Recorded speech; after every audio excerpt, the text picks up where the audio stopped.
Bismillahirrahmanirrahim. Assalamualaikum warahmatullahi wabarakatuh. Berjumpa kita sekali lagi dengan semua pelajar-pelajar Yayasan Bank Rakyat yang dikasihi Allah sekalian. Alright, hari ni kita nak cerita tentang apa? Satu topik yang sangat mahal. Cuba tengok sini elok. Tu dia. Tu dia. Gambar apa ni? Kita cerita tentang hati, betul? Tentang love, tentang apa-apalah yang berkaitan dengan kebahagiaan, cinta dan seumpama dengan, betul? Kadang-kadang bila kita sebut tentang benda ini, kita rasa macam, cinta apa tu? Tak, kita nak cerita tentang love yourself. Kita kena ada rasa sayang dan kasih kepada diri sendiri. Sebab apa? Orang yang cinta dan sayang kepada diri dia, insya-Allah dia berada pada jalan towards tu untuk menjadi orang yang sukses, orang yang berjaya. Kenapa saya sebut benda ni? Sebab sedar tak, orang yang berjaya ni, dia sentiasa appreciate, dia hargai apa yang ada pada diri dia. Contoh, ada orang dia akan komplain, dia kata apa? Kenapalah Allah jadikan badan aku besar kan? Tengok macam Ustaz kan, badan besar. Dia nak komplain sebab badan dia besar. Iyalah, betul lah, mungkin sebab kita tak jaga makan ke dan sebagainya. Tapi kadang-kadang kita jaga, kita ni jenis cepat naik. Rupanya Allah nak bagi rezeki. Bila badan kita macam ni, kitalah yang dapat tolong mak kita rupanya kan. Mak kita nak angkat barang, mak kita tak sihat, kitalah boleh angkat. Yang kecil-kecil tak termampunya. Maka setiap benda yang Allah Ta'ala bagi itu pasti ada kelebihan padanya. Jadi langkah pertama untuk jadi successful person adalah love yourself. Tapi ada orang kata payah Ustaz. Yes, betul. Learn to love yourself. Belajarlah untuk menyayangi diri kita sendiri. Sebab apa? Allah Ta'ala sendiri sebut, kuntum khaira ummatin ukhrijat linnas. Kamulah sebaik-baik ciptaan, sebaik-baik makhluk yang aku keluarkan di kalangan manusia. Maksudnya Allah dah endorse kita ni sebaik-baik ciptaan, kita ini sebaik-baik makhluk. Maka apa lagi yang kita nak? Dalam setiap kekurangan yang kita ada, kita kena insafi. Kita manusia. Kalaulah kita reti semua benda, kita perfect almost everything, maknanya mungkin kita ni bukan manusia lah kot, kan? Bukan manusia. Hatta orang yang hebat macam mana sekalipun, dia akan ada kekurangan dan kelemahan, kecuali bagi Nabi sallallahu alaihi wasallam. So, langkah pertama untuk jadi orang berjaya, learn to love yourself. Belajar untuk menyayangi diri sendiri. Insya-Allah perjalanan menjadi orang yang berjaya akan dipermudahkan. Jadi hari ini kita nak bincang 4 benda tentang love yourself. Yang pertama, kita buat kat sini hargai apa yang ada. Perasan tak?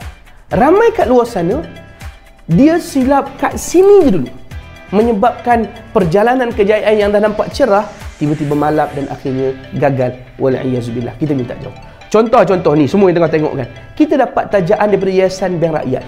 Tiba-tiba kita nak komplain, yayasan bagi banyak ni je, yayasan bagi macam ni je. Jaga. La in syakartum la azidannakum wa la in kafartum inna azabi lasyadid. Allah kata atas nikmat yang kamu ada itu, kalau kamu syukur, maka yang ada kekal dan aku tambah. Tapi kalau kamu kufur, awas, yang ada mungkin ditarik dan azab Allah sangatlah pedih. Sebab tu dia bukan soal berapa yayasan bagi. Dan yayasan bagi tu banyak kan? Banyak sebenarnya. Tapi kalau kita tak hargai apa yang ada, kita akan sentiasa mencari kekurangan. Saya nak share satu kisah. Anak-anak Yayasan Bank Rakyat yang dikasihi Allah sekalian, waktu kami belajar dulu, ada seorang sahabat, namanya tak payah sebut lah.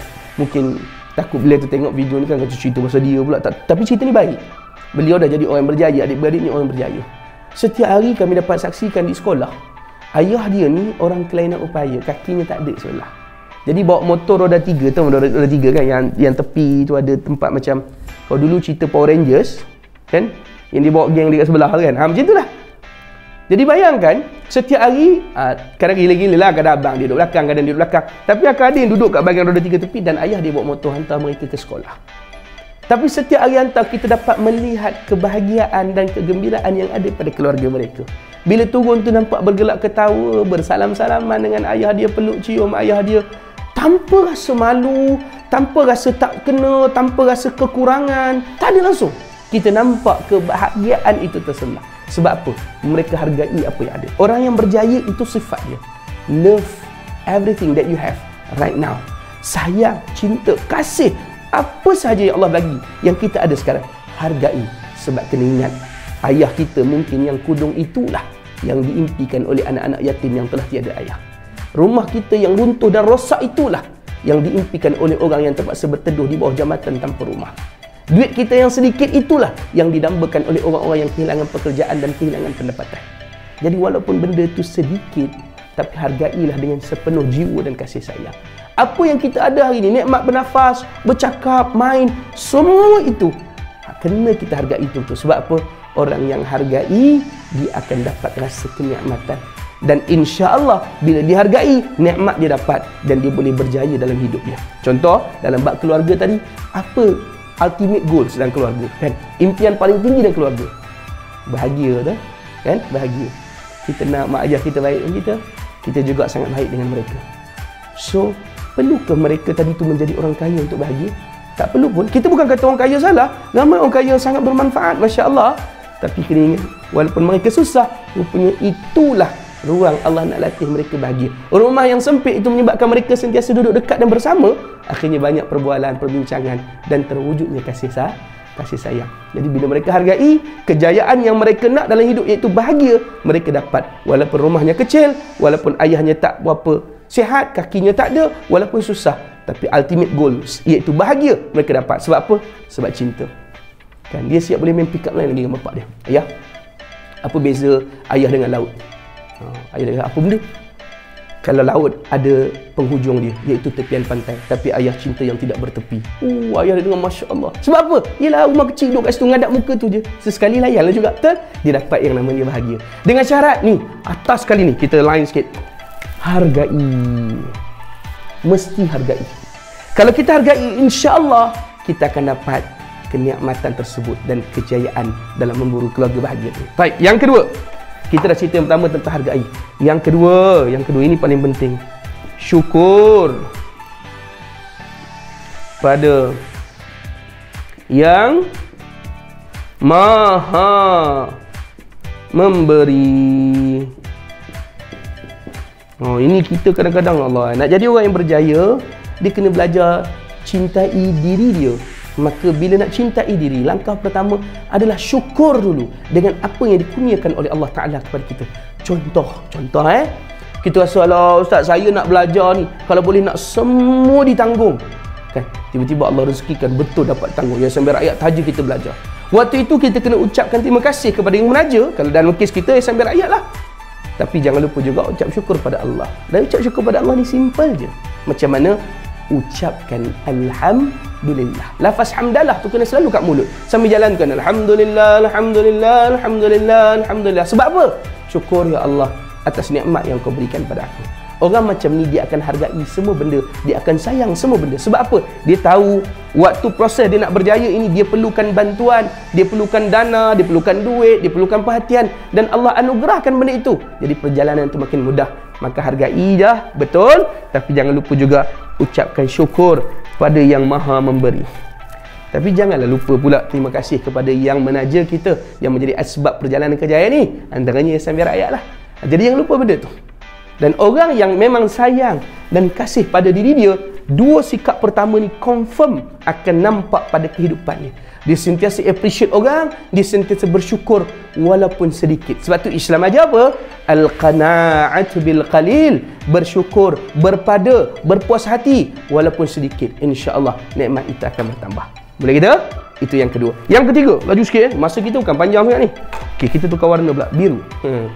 Yang ketiga, orang yang betul mencintai diri dia, dia boleh jadi orang yang berjaya selain daripada menghargai apa yang ada. Syukur dengan nikmat yang Maha memberi. Yang ketiga, mesti ada usaha untuk baiki diri sendiri. Tak muat whiteboard nak tulis kan? Kita tak boleh kata aku nak jadi orang yang berjaya, maka aku tunggu kejayaan tu datang. Ingat, yang bulat tidak akan datang bergolek, yang pipih tidak akan datang melayang. Kita tak akan dapat semudah itu. Jadi mesti ada effort. Ni kat atas ni kita dah tulis dah, effort, usaha. Mesti ada usaha. Kan contoh, adik-adik nak dapatkan taja Yayasan Biar Rakyat, betul kita nak. Tapi kena usaha, isilah borang, buatlah permohonan, kan. Kemudian bila dah dapat tu belajarlah sungguh-sungguh. Semua tu cerita tentang effort. Bila orang yang bagi effort, insya-Allah dia berjaya. Contoh-contoh adik-adik. Contoh saya nak bawa satu kisah yang selalu saya cerita dalam kuliah-kuliah kat luar sana, iaitu tentang kisah Sayyidatina Khadijatul Kubra, isteri Nabi SAW. Sayyidatina Khadijah dia orang yang sangat kaya, sangat kaya. Dia memang sayang kepada diri dia, dan dia sayang kepada semua yang ada di sekelilingnya, baik suami dia, baik anak-anak dia, baik orang Islam, semua. Sayangnya sampai tahap apa? Semua harta yang dia ada yang tersangat kaya itu diinfakkan segalanya untuk Islam. Usaha. Soalannya, Sayyidatina Khadijah sempat ke tengok Nabi hijrah ke Madinah? Sempat tak? Tak kan? Sempat. Wafat sebelum peristiwa hijrah. Tapi usaha itu ada nilai di sisi Allah. Usaha itu ada ganjaran di sisi Allah. Allah bukan nak tengok hasil semata-mata, tapi kejayaan itu adalah bermula apabila kamu berusaha untuk berjaya. Bukan ujung natijah je, tapi perjalanan itu sendiri dah membuktikan kamu orang berjaya. Sayyidatina Khadijah berkat sumbangannya kepada agama, tenaga, masa, harta, semua disumbangkan. Akhirnya ia menjadi jalan kepada kejayaan Islam. Salah satunya, maka Allah kurniakan kepadanya tempat tinggal yang luar biasa. Fa innal jannata hiyal ma'wa. Dalam syurga tu Allah bina mahliga yang sangat besar, yang sangat indah, daripada emas dan perak untuk Sayyidatina Khadijah bintu Khuwailid Al-Kubra. Sebab apa? Berkat kesungguhan komitmen dia menjaga Nabi dan menjaga agama. Orang yang berusaha sebenarnya orang yang sayang pada diri. Dia hargai apa yang ada, dia syukur dengan nikmat ini, maka dia usaha untuk manfaatkan sebaik mungkin. Dialah orang yang berjaya. Dan Ustaz sangat yakin anak-anak Yayasan Biar Rakyat kita juga ada value yang sama. Nak jadi orang yang berjaya, maka kita all out tanpa putus asa. Macam mana korang main game, kalau kalah korang repeat, macam tu juga kena buat dalam hidup. Kalau gagal, cuba lagi. Ia bukan gagal, ia adalah pelaburan untuk kejayaan. Boleh kita? Dan yang keempat dan yang terakhir, sebelum kita melabuhkan tirai kita dalam topik love yourself to be successful, yang keempat, ini yang kita kira konklusi lah. Orang yang betul sayang diri dia dan nak jadi orang yang berjaya, dia mesti ada disiplin. Bahasa Arab sebut nizam. Disiplin ni kat mana? Dalam semua perkara. Ni, atas ni paling penting. Disiplin. Orang yang disiplin dalam semua perkara, dia mampu menjadi orang yang sangat berjaya. Saya nak bawa satu contoh. Seorang pemain bola sepak sekarang yang sangat terkenal. Siapa dia? Cristiano Ronaldo. Atau popular dengan nama singkat dia tu, nama pendek dia CR7. Kita tahu dia ke mana pun dia pergi, he can be the best pada masa tu. He can be the best dalam kumpulan tu. He can be the best kat mana-mana pun. Contoh, waktu dia main kat MU, dia menang hampir semua piala. Dia pergi ke Real Madrid, dia menang hampir semua piala. Dia pergi ke Juventus, pun macam tu berlaku. Rupanya bila kita tengok cara hidup dia, Masya Allah, kan, yelah, satu part dia bukan orang Islam lah, tapi kita nak belajar daripada dia tentang bagaimana dia punya disiplin. Teammate dia sebut apa? Kalau pergi rumah dia, jangan pergilah untuk makan. Sebab dia hanya makan ulam-ulaman, sayur-sayuran yang bagi kekuatan pada tubuh. Dia tak makan layar macam kita ni, roti john, cheese leleh, tak ada. Kan, dia memang jaga semua kesihatan dia. Sebab apa? Dia nak disiplin supaya fitness dia jadi fit. Memang fit yang amat-amat. Bayangkan, peratusan lemak dalam badan dia 7%. Kita ni mungkin 40%, 60%. Sila-sila ada yang 99%. Ya Allah, hidup dia penuh dengan kelemakan. Kan? Punya dahsyatnya. Tapi si ni 7% only in his body adalah lemak, fat. Maknanya fit betul lah dia ni. Sebab apa? Dia orang yang sangat disiplin. Training waktu PKP, tak boleh training kat pusat latihan. Dia training kat rumah, sampai sanggup pergi cari rumah lain, sewa rumah lain kawasan berbukit untuk training, nak make sure fitness dia maintain. Nak ceritanya apa? Orang yang sangat disiplin dalam hidup dia, insya-Allah dia menunjukkan bukti bahawa dia sayang pada diri, dan ditunjuk bukti bahawa dia boleh dan mampu untuk jadi orang yang berjaya. Jadi tanya pada diri kita disiplin tak? Kita hargai tak? Kita syukur tak? Kita jaga tak benda yang paling utama, iaitu effort ni? Buat tak? Kalau kita ada benda ni, insya-Allah itu bukti we love ourselves, and insya-Allah we can be a successful person in our life biiznillah. Jadi jom usaha benda ni all out betul-betul. Jadikan kita orang yang luar biasa hebat. Insya-Allah barulah ibu ayah kita bangga, guru-guru kita bangga, dan penaja kita pun Yayasan Biar Rakyat rasa bangga. Sebab apa? Kita anak murid yang cemerlang, pelajar-pelajar tajaan yang sungguh-sungguh memberikan komitmen. Insya-Allah, please love yourself, and then success will come later, insya-Allah. Sehingga berjumpa lagi, jom jadi orang berjaya. Bismillah. Assalamualaikum warahmatullahi wabarakatuh.